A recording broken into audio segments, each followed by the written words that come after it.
Hello friend, let's learn GS with Amit में आपका स्वागत है। आज हम भारत की भौगोलिक आकृतियों को देखेंगे। भारत की भौगोलिक आकृति का निर्माण जो है वो मुख्यतः किसी भी भौगोलिक आकृति का निर्माण अंतर्जात तथा बहिर्जात बलों द्वारा होता है। तो भारत की भौगोलिक आकृति को निम्नानुसार बांट सकते हैं। उत्तर तथा उत्तर पूर्वी हिमालय, उत्तर भारत का विशाल मैदान, प्रायद्वीपीय भारत, भारतीय मरुस्थल, तटीय मैदान और भारत के द्वीप समूह। अब देखते हैं उत्तर तथा उत्तर पूर्वी हिमालय कहाँ है। तो भारत का जो सबसे उत्तरी भाग है ये जम्मू कश्मीर से लेके अरुणाचल प्रदेश तक, जम्मू कश्मीर से लेके अरुणाचल प्रदेश तक ये उत्तर पूर्वी हिमालय है।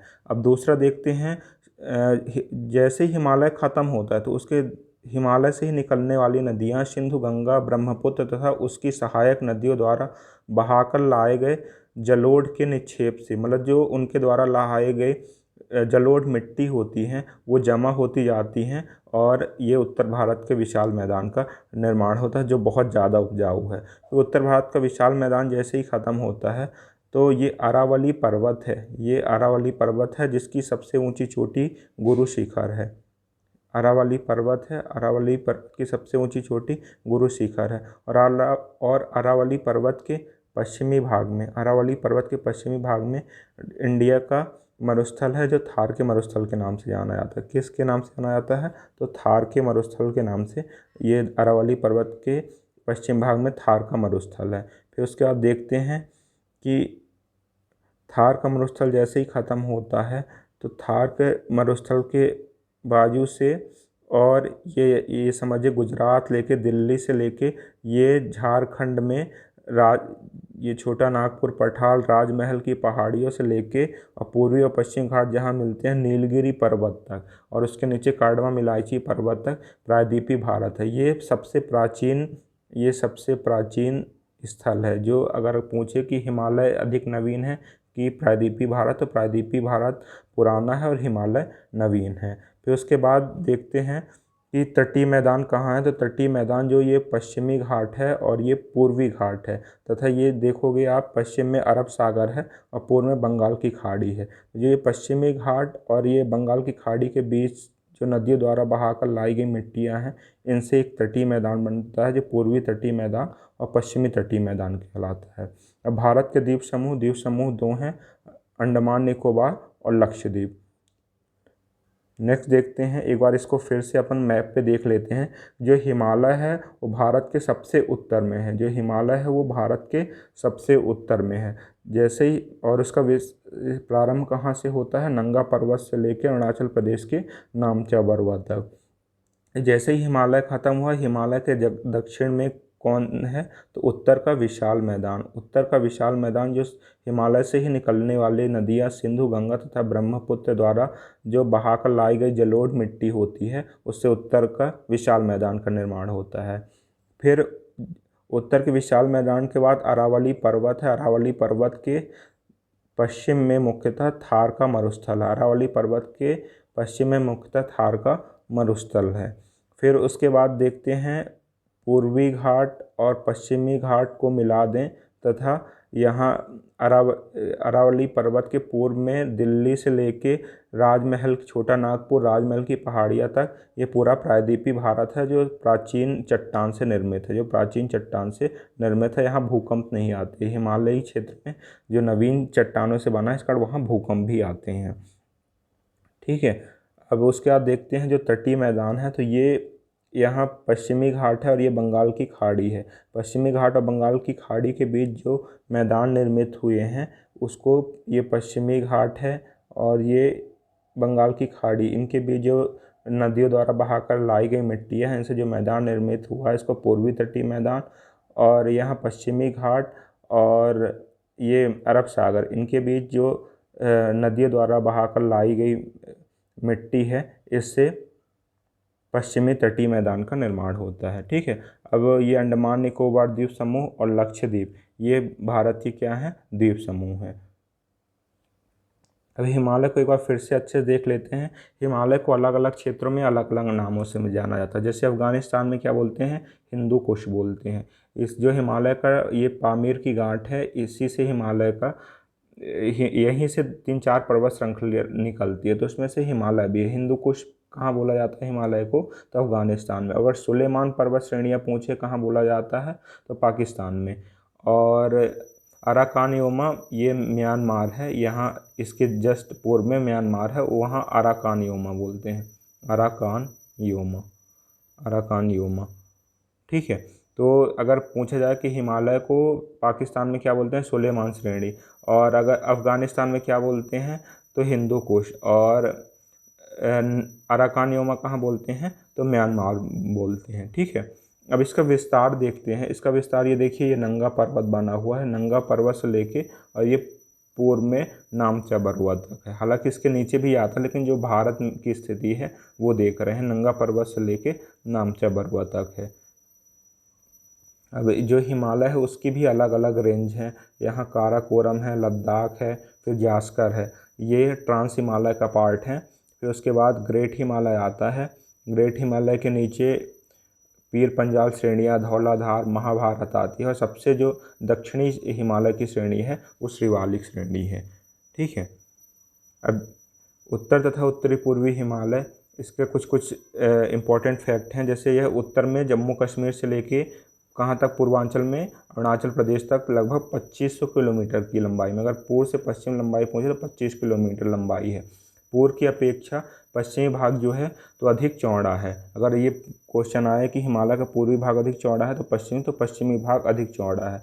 अब पूर्व में दबाव अधिक होने के कारण, पूर्व में दबाव जब दो चट्टान, जब कहीं भी दबाव अधिक होता है तो उसकी ऊंचाई बढ़ जाती है। आप किसी चीज़ को अगर दबाव, दो मिट्टी ले लो, उसको दबाओगे तो उसकी ऊंचाई बढ़ जाएगी। ठीक है। तो यही कारण कि माउंट एवरेस्ट और कंचनजंगा जैसी पर ऊंची पर्वत चोटियाँ पूर्वी हिमालय में हैं। ठीक है। तो इसको फिर से एक बार जल्दी से देख लेते हैं कि पूर्व से पश्चिम में इसकी लंबाई 2500 किलोमीटर है। पूर्व की अपेक्षा पश्चिमी भाग अधिक चौड़ा है। अगर ऊंचाई की बात करें तो पूर्वी भाग अधिक चौड़ा है, पूर्वी भाग अधिक ऊंचा है। और माउंट एवरेस्ट और कंचनजंगा जो जैसी ऊंची पर्वत चोटियां पूर्वी हिमालय में है। माउंट एवरेस्ट कहाँ है, नेपाल में है, जो विश्व की सर्वाधिक ऊंची चोटी है। माउंट एवरेस्ट कहाँ है, नेपाल में, जो विश्व की सर्वाधिक ऊंची चोटी है। और इसकी लंबाई याद रखिएगा 8848 मीटर, 8848 मीटर माउंट एवरेस्ट की लंबाई है। और जो कंचनजंगा है वो कहाँ पाया जाता है, अगर कंचनजंगा कहाँ है तो सिक्किम है, भारत में जो सिक्किम, ये ऐसा है, ये सिक्किम है। और ये सिक्किम के जस्ट ऊपर नेपाल है। तो सिक्किम और नेपाल की सीमा में कंचनजंगा पर्वत है। ये क्वेश्चन हमने दो दे रखे हैं। इसको आप जब पूरी थ्योरी पढ़ लीजिएगा तो एक बार यहाँ फिर से आइएगा वीडियो में, और इसके आंसर आप खुद करिएगा, तभी आपसे चीज़ें याद होंगी। ये दो क्वेश्चन लिए हैं। ठीक है। तो इसको पूरी थ्योरी पढ़ने के बाद आप ये क्वेश्चन पे आइएगा और खुद से सॉल्व करिएगा। अब देखते हैं हिमालय का जो विस्तार है उत्तर से दक्षिण की ओर है। हिमालय का विस्तार उत्तर से दक्षिण की ओर है और उत्तर। ठीक है। तो इसको निम्न भागों में, जैसे ये हिमालय है, ये भारत हो गया, ऐसे करके एग्जैक्ट मैप नहीं बन रहा है ना। ये जैसे भारत हो गया, ये भारत। ठीक है। तो ये जो सबसे हिमालय की जो सबसे बाहरी परत है, जो मतलब सबसे बोले सबसे उत्तर का भाग है, जो सबसे उत्तर का भाग है वो ट्रांस हिमालय है, जो वास्तव में हिमालय का हिस्सा नहीं है। ये यूरेशियन प्लेट का हिस्सा है, ये यूरेशियन प्लेट का हिस्सा है, हिमालय का हिस्सा नहीं है। ठीक है। ट्रांस हिमालय। फिर उसके बाद हिमालय के, जैसे ट्रांस हिमालय के नीचे आएंगे तो वृहद या महान हिमालय आता है। फिर और हिमालय के दक्षिण में आएंगे तो लघु या मध्य हिमालय आता है। और जो हिमालय का सबसे दक्षिणी भाग है, जो हिमालय का सबसे दक्षिणी भाग है उसको शिवालिक या बाह्य हिमालय, ये सबसे बाहरी भाग और सबसे दक्षिण में स्थित है। ठीक है। और जो उत्तर पूर्वी भारत है, जो उत्तर पूर्वी भारत या 7 बहनें हैं, जो उत्तर पूर्वी भारत या 7 बहनें हैं, इसको बोला जाता है उत्तर पूर्वी हिमालय। ठीक है। तो अगर उत्तर से दक्षिण क्रम अगर हिमालय पूछें तो सबसे पहले ट्रांस हिमालय आता है, फिर वृहद हिमालय या आंतरिक हिमालय, इसी को महान हिमालय भी बोलते हैं। ठीक है।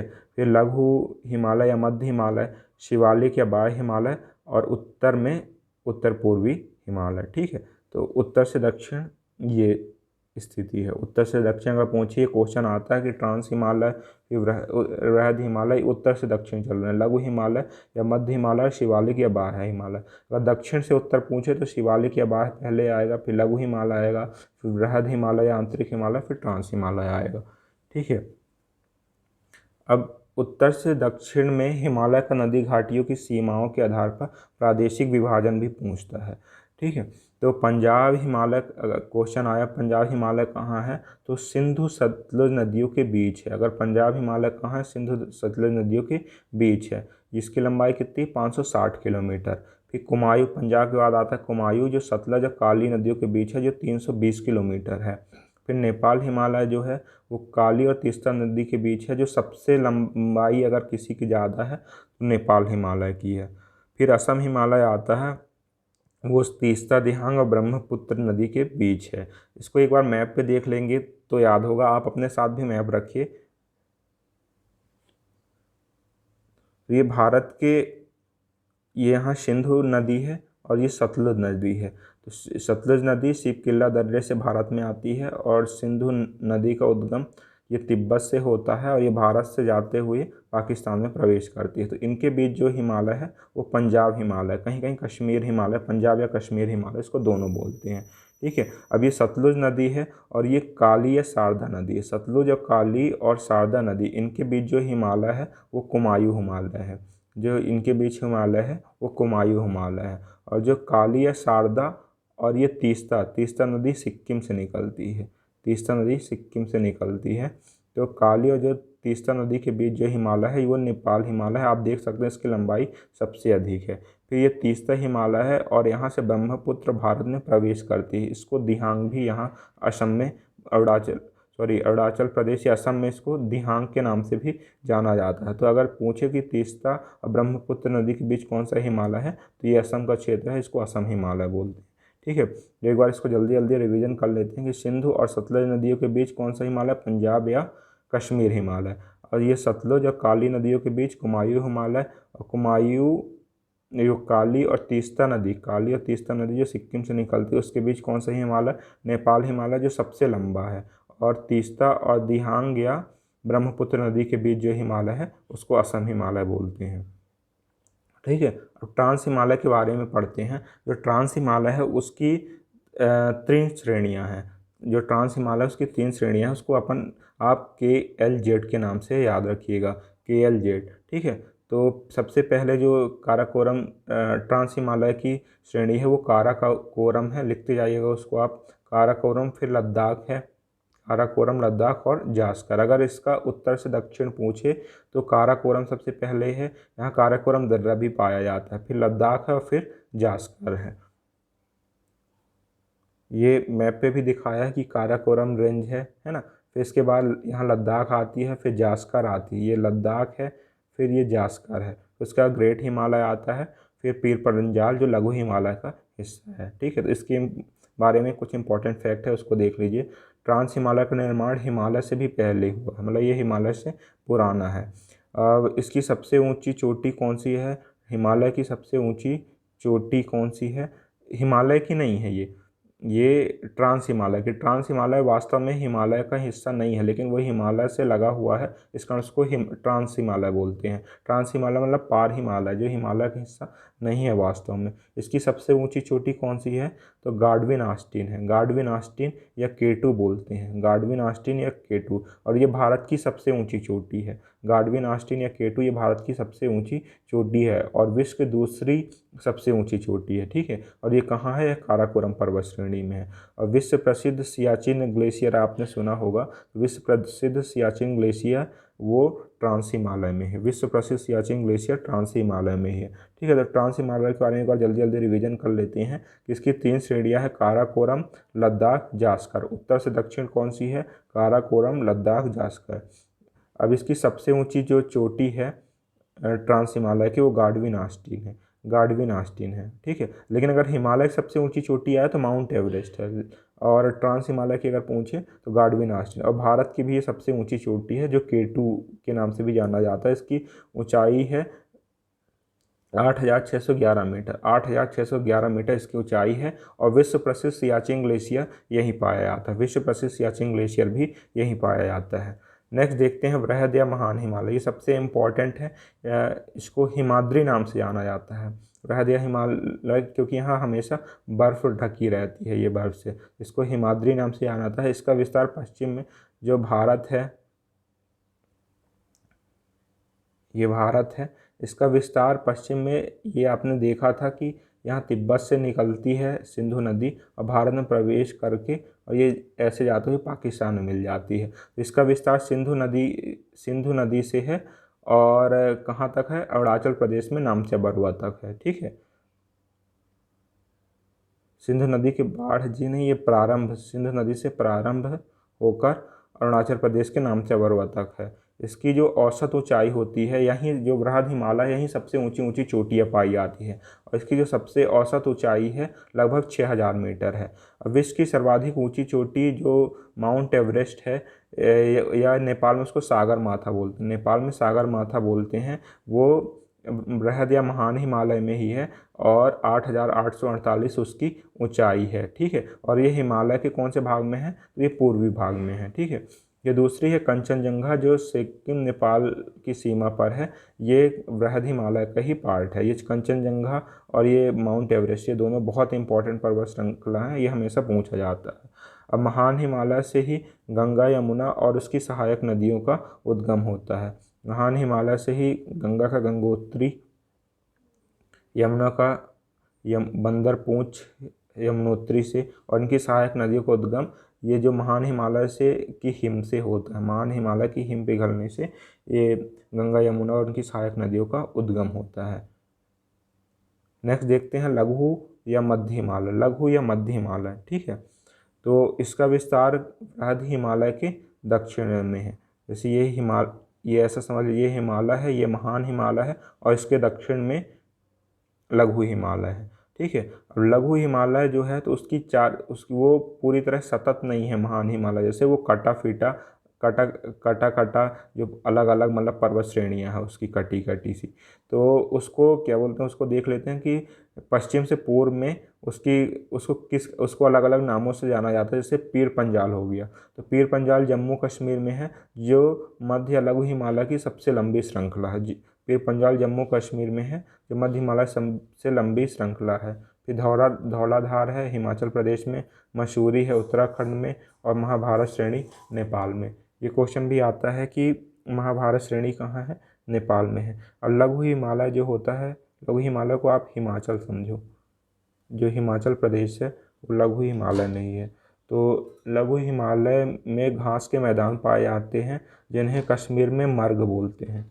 लघु हिमालय में कश्मीर के घास के मैदान पाए जाते हैं जिन्हें कश्मीर में मर्ग बोलते हैं। आपने गुलमर्ग का नाम जरूर सुना होगा। और उत्तराखंड में बुग्याल या प्यार बोलते हैं। ठीक है, अब शिमला है, जो मसूरी है, नैनीताल है, रानीखेत है, दार्जिलिंग है, वो लघु या मध्य हिमालय में है। ठीक है, अब जो कश्मीर घाट, एक क्वेश्चन आता है कश्मीर घाटी, आप बहुत ज़्यादा यहाँ आतंकवादी घटनाएँ भी होती रहती हैं, तो इसका नाम आप ज़रूर सुने होंगे, कश्मीर घाटी। जो कश्मीर घाटी है ये वृहद हिमालय है और ये लघु हिमालय है। लघु हिमालय कौन सी ये है, पीर पंजाल। लघु हिमालय की कौन सी श्रेणी है, पीर पंजाल।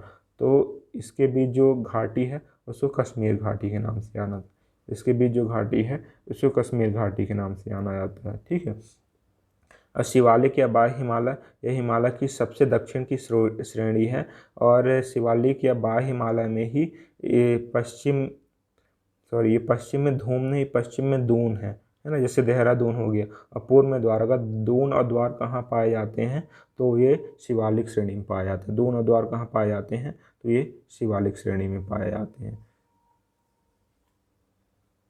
ठीक, ओके, तो ये वीडियो समाप्त होता है। अगर वीडियो अच्छा लगे तो उसको लाइक करें, कमेंट करें और क्वेश्चन ज़रूर सॉल्व करें, और क्वेश्चन को सॉल्व करके उसको कमेंट में ज़रूर लिखें, उससे आपको फ़ायदा होगा। और इसको अधिक से अधिक लोगों तक सब्सक्राइब करें। Thank you.